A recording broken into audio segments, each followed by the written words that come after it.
Dear audience, আপনাদের সকলকে জানাই আমার ইউটিউব চ্যানেলে স্বাগতম এবং আসসালামু আলাইকুম। আজকে আপনাদের সামনে একটা গুরুত্বপূর্ণ বিষয় নিয়ে আমি হাজির হয়েছি। এটা হচ্ছে ঝুঁকি DDL 8000 মডেলের 13-14 প্রবলেম নিয়ে। আসলে এটা হঠাৎ রানিং অবস্থায় 13-14 দেখা দেয়। যখন পাওয়ার অফ থেকে অন করা হয় তখন হঠাৎ এই প্রবলেমটা দেখা দেয়।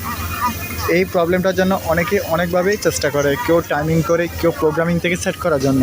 আসলে এটা টাইমিং বা প্রোগ্রামিং থেকে সেট করলে কখনো এই 13-14 প্রবলেম সলিউশন হবে না। এটার জন্য আপনাকে সার্কিট, আমাদের ঝুঁকি 8000 মডেলের সার্কিটটা চেঞ্জ করতে হবে। এটা হচ্ছে সার্কিট অনেকক্ষণ চলার পর যখন গরম হয়ে যায় তখন এই 14 প্রবলেমটা দেখা দিয়ে থাকে রানিং অবস্থায়। এই 13-14 প্রবলেমটা একমাত্র সার্কিটেই মেইন সলিউশন, আর অন্য কোনোভাবে এটা সম্ভব না। এই জন্য ডিয়ার অডিয়েন্স, আর অন্যদিকে কোনো টেনশন না করে ডিরেক্ট সরাসরি সার্কিটেই চলে যাওয়া ভালো। আর এরকম নিত্য নতুন ভিডিও পেতে অবশ্যই আমার চ্যানেলে সাবস্ক্রাইব করে দিবেন এবং পাশে থাকা বেল আইকনটি বাজিয়ে দিবেন। আসসালামু আলাইকুম এবং পাশে থাকবেন।